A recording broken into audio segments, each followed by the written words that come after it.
Holidays-nale, adu namma GT Holidays da. GT Holidays, South India's #1 travel brand. You know you are special when you're with GT Holidays. தூய்மையான ராம்ராஜ் பட்டு வேட்டி கட்டும்போது நல்ல எண்ணங்களை பிரதிபலிக்கும், வாழ்த்துக்களை வசீகரிக்கும். பியூரிட்டி அண்ட் பாசிட்டிவிட்டி, அதுதான் ராம்ராஜ் பட்டு வேட்டி. மக்களுக்கு என்ன தேவையோ அவர் ஒரு விஷயத்தை தாட் வச்சிருக்காரு, ஆர்ட் ஃபார்மில் இருக்கும், அது எப்படி கமர்ஷியலாக கொடுக்குறது. அப்புறம் ட்ரெயினில் அடிபட்டவங்களை ஃபுல்லாக ஃபாலோ பண்ணி போவோம். அப்புறம் ட்ரெயினுக்கு உள்ளே போவோம். ஒரு 8 நிமிஷம் ஷாட்டுன்னு வச்சுங்களேன், பார்த்துருக்கீங்க. 8 நிமிஷம் ஷாட்டு கண்டினியூஸாக. அது ஆக்சுவலாக டைரக்டருக்கு இந்த ஷாட் வந்து திருப்தி கிடையாது. இன்னொரு நாள் பண்ண வேண்டியது, ஆக்சிடெண்ட் ஆகிடுச்சு. ஸோ அதுக்கடுத்து அவர் பண்ண இஷ்டம் இல்லை, அவருக்கு வேண்டாம். ஷார்ட் ஃபிலிம் அந்த மாதிரி பண்ணிட்டு இருந்த பொண்ணு, அந்த பொண்ணுக்கே தெரியாது, வந்த பொண்ணு தான் தெரியும் இந்த மாதிரி ஒரு சீன் இருக்குது. நியூடாக வந்துட்டு அந்த சட்டையை எடுத்துட்டு அது நடிக்கணும்னு ஆசைப்பட்டு வந்துருக்கு. ஸோ அவங்களே ஒன்றும் பிரச்சனை இல்லை, நான் பண்ணுறேன் அப்படின்னு தான் சொல்லுவாங்க. அந்த சீனுக்கு என்ன தேவையோ அதுக்காக பண்ணது தான். பட் ஆடை இல்லை. டெய்லி 2 அட்டை கடிக்காமல் இருக்க முடியாது. உண்ணி வந்து ஒரு 200 உண்ணி கடிக்காமல் இருக்க முடியாது. ஸோ எல்லாருமே சொரிஞ்சிட்டு தான் இருக்கணும், அந்த லெவலுக்கு உண்ணி கடிக்கும். அது கிட்டத்தட்ட 3 months வந்து அந்த எஃபெக்ட் இருந்துகிட்டே. அந்த மாதிரி கண்ணுக்கே தெரியாது உண்ணி. வெயில் நடந்தோம்னா உடம்புலேருந்து உண்ணி வெளியில் பறக்கும். 40,000 ஸ்டெப்ஸ் அப்படி சாதாரணமாக காமிக்கும். 7 kilometers up and down daily walking தான். நடந்து போகணும்னா சும்மா கிடையாது, ஏதாவது பொருள் எடுத்துகிட்டு போகணும். மலையில் ஹில்ஸில் ரொம்ப மினிமம் பட்ஜெட். சூரியசாருக்குலாம் பேமெண்ட்டே வேணாம் அப்படின்னு சொல்லுவாங்க. அப்படி தான் அந்த கமிட்மெண்ட். ஆமாம், கம்மி. அவர் வேணான்ட்டார். சரி ஓகே, அங்கே ஒரு லைட்டை போட்டுனா போட முடியாது. 2 hours ஆகும், 1 மணி நேரம் கூட ஆகும். ஸோ இதனால் என்ன பண்ணுவோம், சரி ஓகேப்பா அது பரவாயில்ல விட்டுருங்க போதும் அப்படின்னு சொல்லி முடிவு பண்ணுவோம்.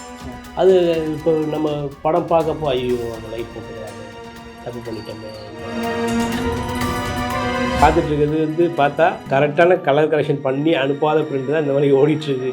நிறைய அதுலேயே வேரியேஷன்லாம் தெரியும். ஏன்னா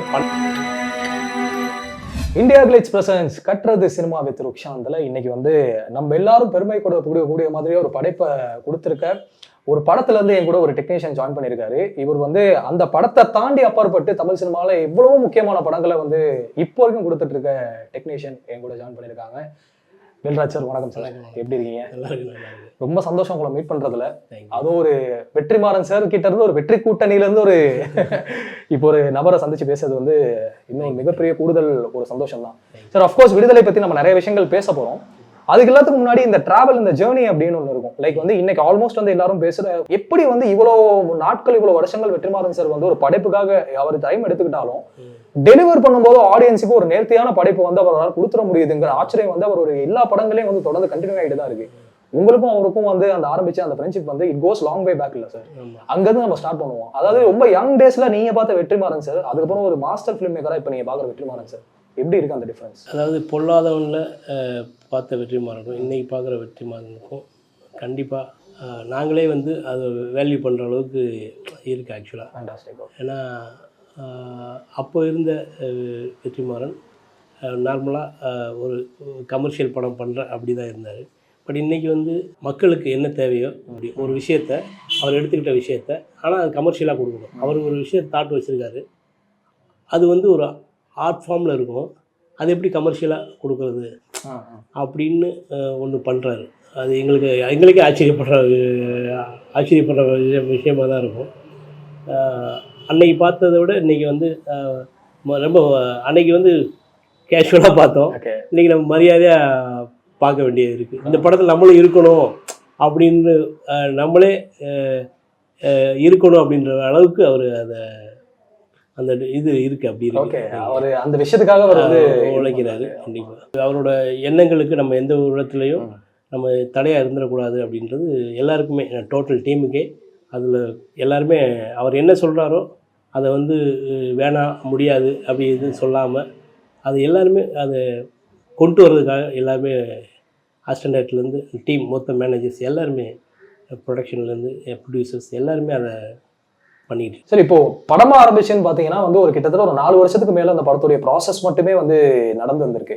இன்னைக்கு படம் பார்த்துட்டு வெளியே வரும்போது எல்லாருக்கும் பெரிய ஆச்சரியமே, எப்படிப்பட்ட ஒரு படத்தை அந்த மாதிரி ஒரு மலைவாழ் சார்ந்த ஒரு பர்டிகுலர் லொகேஷன்ல நீங்க போய் எடுத்திருக்க அந்த இடத்துல நடந்து போறதே கஷ்டம் அப்படிங்கிற போது ஒரு சில ஷார்ட்ஸ் எல்லாம் எப்படி புல் ஆஃப் பண்ணிருக்காங்கிற ஒரு கேள்வி இருக்கு.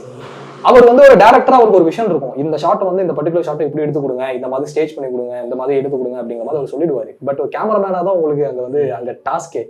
ஃபர்ஸ்ட் அவர் சொல்ற விஷயங்களுக்கு எல்லாத்துக்கும் நீங்க எப்படி ஒத்துப்பீங்க, அது எதுக்கு அதை எப்படி அதுக்கப்புறம் எக்ஸிக்யூட் பண்ணுவீங்க? அவருக்கு எப்பயுமே ஒரு விஷயம் சொல்லும்போது இது வராதோ அல்லது முடியாதுன்னு சொல்கிறப்ப அவங்களுக்கு வந்து கண்டிப்பாக அது உடன்பாடு இருக்காது, டிஸ்டர்ப் ஆயிடுவாரு. ஆமாம், டிஸ்டர்ப் ஆயிடுவாங்க. அதனால் நம்ம எப்பயுமே சொல்கிறது கிடையாதுன்னு வச்சுங்களேன். பொல்லாதவன் காலத்துலேருந்தே சொல்கிறது கிடையாது. சரி ஓகே ட்ரை பண்ணுவோம், முடியலைன்றது அவரே கண்டுபிடிச்சிருவாரு. சரி ஓகே முடியாது, சரி வேல்ராஜ் இப்படி மாற்றிக்கணும் அப்படி நீங்கள் சொல்கிறது டெக்னிக்கல் டிஃபிகல்ட்டிஸ், அந்த மாதிரி டெக்னிக்கல் டிஃபிகல்ட்டிஸ் இப்படி வரும்போது சில விஷயங்கள் பண்ண முடியாது. ஸோ அப்போ ப்ராக்டிக்கல் ப்ராப்ளம் அவரே புரிஞ்சுப்பார். அப்படிப்பட்ட இதை மாற்றி ஷூட் பண்ணிக்கிறோம். மேக்ஸிமம் வந்து அவரோட அச்சீவ் பண்ணிடுவார். மேக்ஸிமம் அவர் என்ன கேட்குறாரோ அது வந்து நடந்துரும்னு வச்சுக்கோங்க. அப்படிதான் போயிட்டு இருக்கும். அந்த முதல் 10 நிமிஷம் 12 நிமிஷம் அப்படிங்கிறது வந்து கம்ப்ளீட் சிங்கிள் டேக். அதுலயே வந்து நம்மள வந்து உட்கார வச்சிருச்சு அந்த படத்துக்குள்ள. இந்த படத்துடைய மூட் என்ன, இந்த படத்தை என்ன சொல்ல வருது அப்படிங்கறது அங்கேயே உட்கார வச்சிருச்சு. ஹியூமன்லி இம்பாசிபிள் சார் என்னை பொறுத்தவரைக்கும் கேட்டீங்கன்னா. அது எப்படி சாத்தியப்பட்டுச்சு? அதுக்கு நிறைய விஷயங்கள் நீங்க வந்து அட்டம் பண்ணிருப்பீங்க, ட்ரை பண்ணிருப்பீங்க அப்படிங்கறது எல்லாத்தையும் தாண்டி எல்லாமே ஒரு சேர ஒரு சீன்ல நடந்து முடியணும்ல, அதுவே ஒரு மிகப்பெரிய ஒரு ஆச்சரியம் தான். அதை பத்தி சொல்லுங்க. இந்த ஒரு ஷாட் வந்து ட்ரெயின் எபிசோட் சிங்கிள் ஷாட்டில் தான் பண்ணுறோன்னு முடிவு பண்ணியாச்சு. ரைட்டிங்லேயே இப்போ முடிவாயிடுச்சு. இந்த ஷாட்டை வந்து நம்ம வந்து சிங்கிளாக தான் பண்ணுறோம் அப்படின்னு. சரி ஓகே ரிஹர்சல் பண்ணி எடுப்போம் அப்படின்னு ரிஹர்சல் கண்டிப்பாக இதுக்கு வந்து ஒரு 10 நாள் ரிஹர்சல் பண்ணி தான் எடுக்கணும் அப்படின்னு சொல்லி தான் அந்த பிளான் பண்ணேன். ஓகே. ஆனால் என்ன பிரச்சனைனா ஃபஸ்ட் டே ரிஹர்சல் பண்ணுறோம், மழை வந்துடும். செகண்ட் டே ரிஹர்சல் பண்ண முடியாது, கண்டினியூஸாக மழை ஆயிடுச்சு. ஒரு 4 நாள் கேப் ஆகிடுச்சு. திரும்ப சரிண்டு ஒரு வாரம் கழிச்சு திரும்ப பிளான் பண்ணுவோம். கரெக்டாக அன்றைக்கி ஏதாவது வந்து பிரச்சனை கேன்சல் ஆகிடும். அப்புறம் திரும்ப ஒரு நாள் பிளான் பண்ணோம்னா இப்படி கிட்டத்தட்ட அந்த அந்த 10 நாளோட இது வந்து 1 மாதம் ஆகிடுச்சு. 10 நாள் கண்டினியூஸாக பண்ண வேண்டிய ரிஹர்சலை கிட்டத்தட்ட 1 மாதமாக அந்த ரிஹர்சல் பண்ணிகிட்ருக்கோம். அந்த ட்ரெயின் எபிசோடு மட்டும். ஆமாம் ஆமாம். அது 1 மாதம் 30 நாள் பண்ணல, அந்த 8 நாள் தான் பண்ணோம். ஆனால் கேப் விட்டு பண்ண வேண்டியது. இன்றைக்கி ஒரு வர்ற ஆர்டிஸ்ட்டு நாளைக்கு வரமாட்டாங்க, ஜூனியர் ஆர்டிஸ்ட். நம்ம ஒரு பிளான் பண்ணி வச்சுருப்போம், அவனுக்கு ரிஹர்சல் கொடுத்து எல்லாம் வச்சுருப்பாங்க. அசிஸ்டன்ட் டைரக்டர் கிட்டத்தட்ட இதில் வந்து நிறைய அசிஸ்டன்ட் டைரக்டர்ஸ் வந்து அவரோட சாரோட பழைய அசிஸ்டன்ட்ஸ் எல்லாருமே வந்து ஒர்க் பண்ணாங்க. ஸோ எல்லாருக்குமே பிரித்து விட்டாங்க. நீங்கள் இந்த இந்த இந்த இந்த ஏரியாவை நீங்கள் பார்த்துங்க. அது ட்ரெயினுக்கு உள்ள ஒருத்தர், ட்ரெயினுக்கு ஃபஸ்ட்டு பிகினிங்கில் அந்த கார் பக்கத்தில் ஒருத்தர், எல்லா ஜூனியர் ஆர்டிஸ்ட் அவங்க தான் வந்து மேனேஜ் பண்ணுவாங்க. அவங்க தான் வந்து எப்படி வரணும்னு சொல்லி பிளான் பண்ணியாச்சு. ஸோ கேமரா அங்கேருந்து இப்போ காருக்கிட்டேருந்து ஒரு அம்பாசிடர் காருக்கு சைரன்லேருந்து ஸ்டார்ட் ஆகும். ஸோ அங்கேருந்து கிம்பல் ஸ்டார்ட் ஆகும். ஸ்டார்ட் ஆகி அப்படியே இளவரசரை ஃபாலோ பண்ணி வந்து அப்படியே இப்போ இவங்க ஆக்சிடென்ட் ஆனவங்க, அப்படியே ஒரு ஃபோட்டோகிராஃபர், அப்படியே போயிட்டு திரும்ப ஒரு சீஃப் செக்ரட்டரி, அப்புறம் போய் அடிபட்டவங்க, அப்புறம் ட்ரெயினுக்குள்ளே அப்படியே ட்ரெயின் மேலே ஏறும் கேமரா. அப்புறம் ட்ரெயினில் அடிபட்டவங்களை ஃபுல்லாக ஃபாலோ பண்ணி போவோம். அப்புறம் ட்ரெயினுக்கு உள்ளே போவோம். அப்புறம் திரும்ப ஒரு 8 நிமிஷம் ஷாட்டுன்னு வச்சுங்களேன், பார்த்துருக்கீங்க. 8 நிமிஷம் ஷாட்டு கண்டினியூஸாக. ஆக்சுவலாக டைரக்டருக்கு இந்த ஷாட் வந்து திருப்தி கிடையாது. இன்னொரு நாள் பண்ண வேண்டியது, ஆக்சிடெண்ட் ஆகிடுச்சு. ஸோ அதுக்கடுத்து அவர் பண்ண இஷ்டம் இல்லை, அவருக்கு வேண்டாம் பழையதே போட்டுக்கலாம் அப்படின்ட்டார். இதில் இப்போ சின்ன சின்ன இப்போ கேமரா சைடே பார்த்தீங்கன்னா ஆக்சுவலாக ட்வைலைட்டில் தான் எடுத்து, ஆனால் வந்து சன்லைட் கொஞ்சம் ஓப்பன் ஆயிரும், அப்படி நிறைய பிரச்சனைகள்லாம் இருந்தது. கேமரா அப்படியே ரோப் கேமரா மேலே கடைசி ஃபைனலாக ரோப் கேமரா போகும். அந்த டைமிங் வந்து அது கிளம்பி வர்றதுக்குள்ள அந்த ட்ரெயின் விழுகணும் இல்லையா, அது கொஞ்சம் லேட்டாக விழுந்துச்சு. இப்படி நிறைய டைரக்டருக்கு ஓகே நிறைய நேரங்கள் வந்து ஒரு பொண்ணை வந்து அங்கேருந்து தப்பிச்சு ஓடி வரும்போது சூரிய காப்பாற்ற முடியாத போய் அவங்கள கொலை பண்ணுற மாதிரிலாம் இருக்கும். அதுலேயுமே வந்து அவங்க மாதிரி ஒரு ஆல்மோஸ்ட் ஒரு நியூடிட்டி மாதிரி தான் அது இதுவாகும். அந்த டைம்லாம் எப்படி சார் இருக்கும் ஷூட்டிங் கிளம்பும் சரி, அது வந்து எடுக்கும்போது அது அந்த இருக்க சேலஞ்சஸ்? இல்லை, நம்ம ஆடை இல்லாமலாம் எடுக்கலை, அது சிஜியில் கொஞ்சம் நம்ம கரெக்ட் பண்ணோம். பட் ஆடை இருந்தது, கொஞ்சம் இல்லாமலாம் எடுக்கலை. பட்டு அந்த சீனுக்கு என்ன தேவையோ அதுக்காக பண்ணது தான். பட்டு ஆடை இல்லாமலாம் எடுக்கலாம். அது நம்ம சிஜியில் அது கொஞ்சம் இல்லை அது அந்த கார்பரேஷன் லெவல் கேட்குறேன் நான் ஆர்டிஸ்டோடைய அவங்களுடைய. அது வந்து அவங்களுக்கு இப்போ அந்த பொண்ணு வந்து விஜய் சேதுபதி சார் வந்து காப்பாற்றிட்டு வர ஜெயிலில் இதில் இருந்து ஸ்டேஷனில் இருந்து. அந்த பொண்ணுலாம் லாயர் ஆக்சுவலாக. அந்த பொண்ணுக்கு இதுதான் ஃபர்ஸ்ட் படம் மாதிரி கிட்டத்தட்ட. ஓகே. ஷார்ட் ஃபிலிம் அந்த மாதிரி பண்ணிட்டு இருந்த பொண்ணு. அந்த பொண்ணுக்கே தெரியாது, வந்த பிறகு தான் தெரியும் இந்த மாதிரி ஒரு சீன் இருக்குது. நியூடாக வந்துட்டு அந்த சட்டையை எடுத்து போட்டு, இப்போ நியூட் மீன்ஸ் என்ன, ஆஃப் நியூட் மீன்ஸ் அந்த கால் வந்து இது இல்லாமல் வரணும் அப்படி தானே. பட் அது ஒரு லாயர், அந்த பொண்ணு லாயரு, அது நடிக்கணும்னு ஆசைப்பட்டு வந்திருக்கு. ஸோ அவங்களே ஒன்றும் பிரச்சனை இல்லை நான் பண்ணுறேன் அப்படின்னு தான் சொல்கிறாங்க.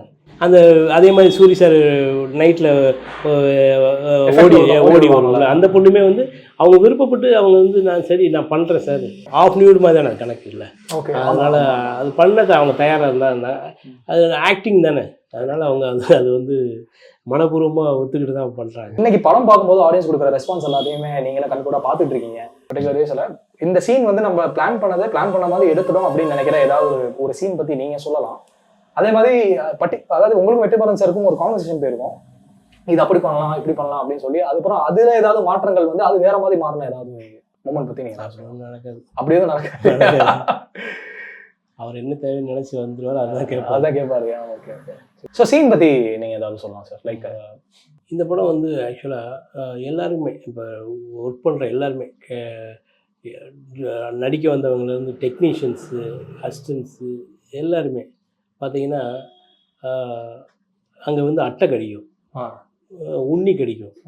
ஸோ இது வந்து கடிக்கினா சும்மா அந்த அட்டையை எடுத்துகிட்டு போடுறதுக்கு அது கிடையாது. நீங்கள் என்ன தான் சேஃப்டி பண்ணாலும் நாங்கள் ஓடமோஸ் அடிச்சிருப்போம், டெட்டால் போட்டிருப்போம், உப்பு போட்டிருப்போம், எல்லாம் போட்டிருந்தாலும் எங்கேயாவது ஒரு வழியில் உட்காந்துருப்போம் இல்லையா, முது வழியாக ஏறிடும். ஸோ உண்ணி டெய்லி 2 உண்ணி 2 அட்டை கடிக்காமல் இருக்க முடியாது, உண்ணி வந்து ஒரு 200 உண்ணி கடிக்காமல் இருக்க முடியாது. ஸோ எல்லாருமே சொரிஞ்சிட்டு தான் இருக்கணும், அந்த லெவலுக்கு உண்ணி கடிக்கும். அது கிட்டத்தட்ட 3 months வந்து அந்த எஃபெக்ட் இருந்துகிட்டே இருக்கும், அரிச்சிக்கிட்டே இருக்கும். 3 months அரிச்சிக்கிட்டே இருக்கும். அந்த மாதிரி கண்ணுக்கே தெரியாது அந்த உண்ணி. வெயில் நடந்தோம்னா உடம்புல இருந்து உண்ணி வெளியில் பறக்கும், அது உள்ளே இருக்கு. அப்போ அந்த அளவுக்கு எல்லாருமே கஷ்டப்பட்டாங்க. ஸோ இந்த படத்தில் சிறுமுனையில் வந்து அது மறக்க முடியாத ஒரு விஷயம் எல்லாருமே அந்த நினச்சோம்னா அந்த உண்ணியும் அட்டையும் மறக்க முடியாத ஒரு இதாக இருக்கும். கஷ்டம்னா என்னென்னா, இங்கேருந்து நடந்து போகிறது இருக்கு இல்லைங்களா, ஒரு இடத்துக்கு ஒரு இடத்துக்கு போகிறது, ஒரு பொருளை தூக்கிட்டு போகிறதா இருக்கட்டும், எல்லாரும் ஹெல்ப் பண்ணால் தான் அந்த இடத்துக்கே ரீச் ஆக முடியும், இல்லைன்னா ரொம்ப டைம் ஆகும். நாங்கள் லோக்கல் ஆள் வந்து இதுக்காகவே வச்சுருந்தா கூட, பட் எல்லா நடிக்க வந்தவங்கலேருந்து assistant director, assistant cameraman, art department, எல்லாருமே ஆர்டிஸ்ட்டு எல்லாருமே ஏதாவது ஒரு பொருளை தூக்கிட்டு போனால் தான் நம்ம அந்த இடத்தையே ரீச் பண்ண முடியும்.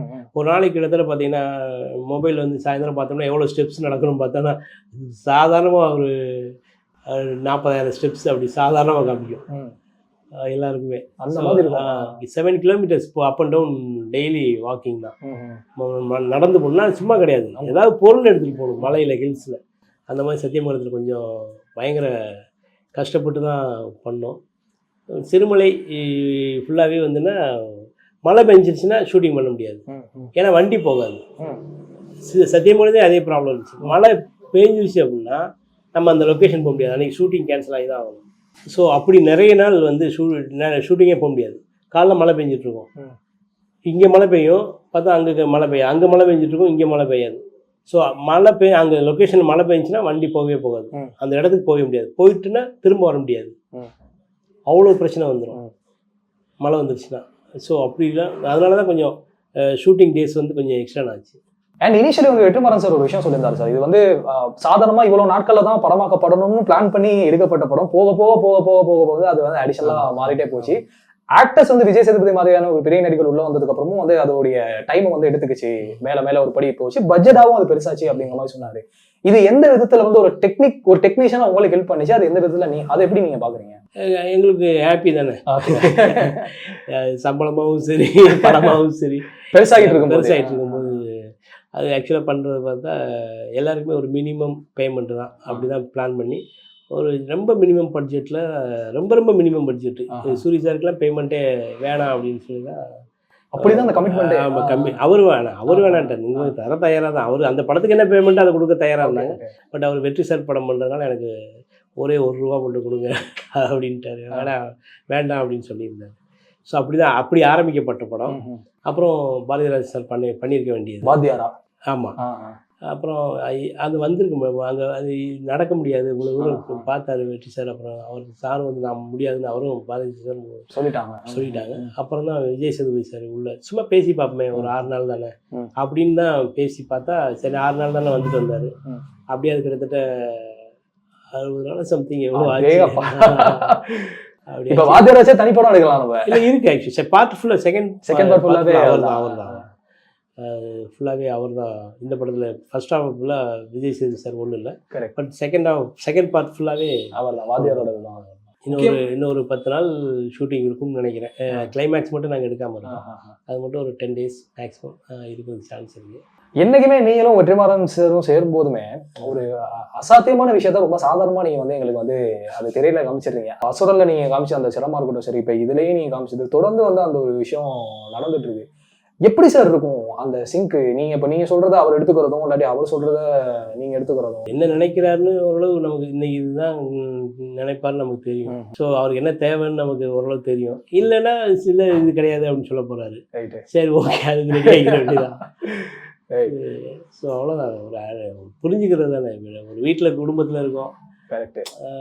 இதுதான் வேணும்னு தெரிஞ்சிருக்கும் இல்லையா? அந்த மாதிரி தான். ஒரு விஐபி மாதிரியான ஒரு மாசான படமும் எடுக்க தெரிஞ்ச ஒரு வேல்ராஜர் வந்து இந்த மாதிரியும் படமும் வந்து அவரால் எடுக்க முடியுங்கிறது தான் வந்து இதோடைய ஒரு பேலன்ஸா பாக்குது. அடுத்து எல்லாரும் கேட்கணும்னு அவங்க மனசுல இருக்க ஒரு கேள்வி, மறுபடியும் எப்போ அந்த கூட்டணி அமையும் தனுஷ் சார் கூட?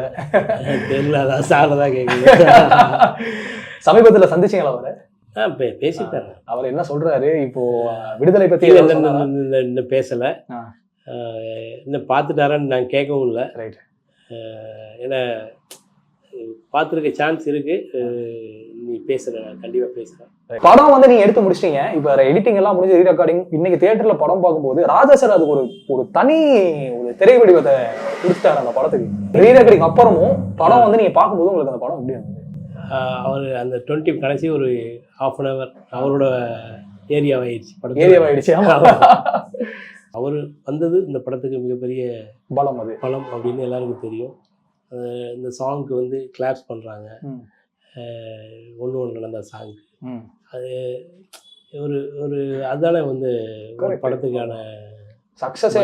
அதுதானே ஒவ்வொரு சில பேர் இந்த இப்போ ட்ரெயின் சீக்வன்ஸ் முடிஞ்சதுமே ஒரு கிளாஸ் பண்ணுறாங்க. ஷார்ட்டுக்கு படம் முடிஞ்சதுமே டைரக்டர் கார்டு போட்டதுமே கிளாஸ் பண்ணுறாங்க. இதுதானே ஒரு டீமுக்கு தேவைப்படுது. அது இளையராஜா சாருக்கு அந்த கிளாஸ் பண்ணும்போது அவருக்கான மரியாதை இன்னும் குறையலை, அவருக்கான இடம் இன்னும் இருக்குது, அப்படியே இருக்குது அப்படிங்கிறது. உன்னோட நடந்த சாங் வந்து அது மாண்டாஜா தான் அதுவுமே ட்ரீட் பண்ணியிருப்பீங்க. அதில் வந்து பெருசாக இதுவெல்லாம் இருக்காது. 2 பேரும் நடந்துகிட்டே இருப்பாங்க, அது வந்து அப்படியே போகும். வேற இங்கே வந்து முதல்ல வர சாங்ல வந்து அங்கங்கே நீங்கள் வந்து காட்டுமல்லி பாட்டில் வந்து நீங்கள் வந்து மாண்டாஜஸ் பார்க்கலாம்.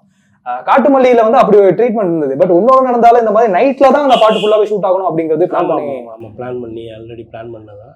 பட் அதுல நிறைய ப்ராக்டிக்கல் ப்ராப்ளம் இருக்கு இல்லையா? இப்போ காட்டுக்குள்ள லைட் பண்றது என்ன பிரச்சனை அப்படின்னா, என்ன இப்போ ஒன்றும் பலூனில் பண்ணணும்.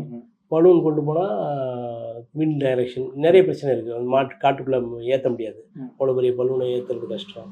அப்புறம் டிரான்ஸ்போர்ட்டு அங்கே கொண்டு வர்றது நிறைய அமௌண்ட்டாகவும் சரி, அது வந்து ஒரு நாளைக்கு 2 lakhs அப்படி ஆகும். ஸோ இதுக்கு எப்படி பண்ணணும் அப்படின்னு அதை வந்து சரி ஓகே பிளான் பண்ணிட்டு அந்த சின்ன சின்ன லைட்டை வச்சு பண்ணுவோம் அப்படின்னு. இப்போ ஒரு ஏரியாவுக்கு பண்ண முடியும், ஒரு ஏரியாவுக்கு பண்ண முடியாது. நிறைய பண்ண முடியாத சுச்சுவேஷன் நிறைய இருக்கும். ஒரு நைட்டை போய் இப்படி பண்ணுறோம் அப்படின்னா, இப்போ இந்த பக்கம் ஒரு கேமரா வச்சுருவோம், அங்கே ஒரு 3 கேமரா இருக்கும். இந்த கேமராவுக்கு நம்ம லைட் பண்ணிடலாம், அந்த கேமராவுக்கு இந்த பக்கம் பேக்ரவுண்டுக்கு லைட் பண்ண முடியாமல் இருக்கும். ஸோ சரி பண்ணிடலாம் அப்படின்னு ஆரம்பித்தா உடனேலாம் பண்ண முடியாது அப்படிலாம். சரி ஓகே அங்கே ஒரு லைட்டை போடணும்னா போட முடியாது. அந்த லைட்டு போடணும்னா 3 hours ஆகும், 2 hours ஆகும், 1 மணி நேரம் கூட ஆகும் இப்படி. ஸோ இதனால் என்ன பண்ணுவோம், சரி ஓகேப்பா அது பரவாயில்ல விட்டுரு, நமக்கு இங்கே ஃபேஸில் இந்த மூட் இருந்தால் போதும் அப்படின்னு சொல்லி முடிவு பண்ணுவோம். அது இப்போ நம்ம படம் பார்க்கப்போ ஐயோ அந்த லைட் போட்டுருக்கலாமே, தப்பு பண்ணிட்டோமே, என்ன அசிங்கமாக இருக்கே அப்படின்னு நம்ம இங்கே வந்து ஃபீல் பண்ண வேண்டியிருக்கும். ஆனால் அந்த நேரத்தில் அது பண்ணியிருக்கவே முடியாது. ஏன்னா அவ்வளோ ப்ராக்டிக்கல் ப்ராப்ளம் நிறைய இருக்கு இல்லையா? சிக்கல்கள் இருந்தாலும் அதை தாண்டி வந்து அதை எக்ஸிக்யூட் பண்ணுறது தானே சார். சில குறைகள் இருக்கு. சரி ஓகே படம் ஹிட் ஆகுறப்ப அதாவது குறைகள் கண்ணு முன்னாடி தெரியாது. அசுரன் படம் அந்த மாதிரி ரிலீஸ் ஆகிறதுக்கு முன்னாடி வந்து வெற்றிமாறன் சார் ஓப்பனா ஒரு இன்டர்வியூல சொல்றாரு, நான் வந்து இந்த படத்தை எப்படியோ ஒரு ரேஞ்சு கொண்டு வரணும்னு நினைச்சேன், பட் எனக்கு நேரம் இல்லாதனால வந்து எனக்கு கொஞ்சம் கூட வந்து இன்னும் திருப்தி இல்லாம தான் அந்த படத்தை நான் கொண்டு வந்து. அவர் எல்லா படத்துக்கும் அப்படிதான் சொல்லுவாங்க. இந்த படத்துக்கு இன்னும் வந்து ஆக்சுவலா அவர் திருப்தியா முடிச்சாரானா கண்டிப்பா முடிச்சு. படம் ரிலீஸ் 2 நாள் முன்னாடி டப்பிங் போயிட்டு இருந்துச்சு. டப்பிங் போச்சு, எல்லாமே போச்சு. கலர் கரெக்ஷன்ல பாதி பண்ணாமலே அனுப்பிச்சு விட்டோம். ஆக்சுவலா நீங்க இப்ப பாத்துட்டு இருக்கிறது வந்து பார்த்தா இன்னும் சொன்னால் கரெக்டான கலர் கரெக்ஷன் பண்ணி அனுப்பாத பிரிண்ட் தான் இந்த மாதிரி ஓடிட்டுருக்கு. நிறைய அதுலேயே வேரியேஷன்லாம் தெரியும். ஏன்னா பண்ண முடியும், டைம் இல்லை. அது நான் யாரோட மிஸ்டேக் கிடையாது. அது டைம் கம்மியான டைம். எல்லா டிபார்ட்மெண்ட்லேயுமே அதுக்குள்ளே முடிச்சு கொடுக்கணுன்றது நடக்கும் சாத்தியமே இல்லாமல் போயிடுச்சு. ஸோ அதனால் தான் ஒரு இந்த டைமுக்குள்ளே பண்ணணும் அப்படின்னு ஒரு வைக்கும்போது அதுக்குள்ளே பண்ணுறதுக்கு எல்லாருமே ஓடும்போது சில தவறுகள் எல்லாமே டைமிங் அவங்களுக்கு சிஜிக்கு பத்தாது, எல்லாருக்குமே இருக்கு இல்லையா, சவுண்ட் சைடு பத்தாது. அப்படி வரும்போது எல்லாம் கொஞ்சம் கொஞ்சம் குறைகள் இருக்கும். அது ஆனால் ஒரு படம் சக்ஸஸ் ஆகும்போது எதுவுமே அதை பற்றி காணாமல் போயிடும். விடுதலை பார்ட் 2 அது தெரிஞ்சிருச்சு ஆல்மோஸ்ட். அது வாத்தியாருடைய படமா தான் இருக்க போகுது அப்படின்னு சொல்லிட்டு என்ன எதிர்பார்க்கலாம்? அதோட லீட நீங்க காமிச்சிட்டீங்க. நீங்க கொஞ்சம் படமாவே அதுவாதான் இருக்கும். அப்போ ஆமா, இப்ப நீ ஃபர்ஸ்ட் பார்ட்லயே ட்ரெய்லர்ல வந்து கதையவே சொல்லிட்டாரு. இதுதான் அதே மாதிரி செகண்ட் பார்ட்லயும் கிட்டத்தட்ட சொல்லிட்டாரு. ஸோ அவருக்கு அது வந்து விஜய் சேதுபதி சார் படம் கண்டிப்பா இன்னும் இம்ப்ரூவைஸ் பண்ணுவார். 10 நாள் ஷூட்டிங்னு சொல்லியிருக்காரு. அது 10 நாள் ஆகலாம், 20 நாள் ஆகலாம், 30 நாள் ஆகலாம். அதுக்கு நாங்கள் ரெடியாக தான் இருக்கோம்.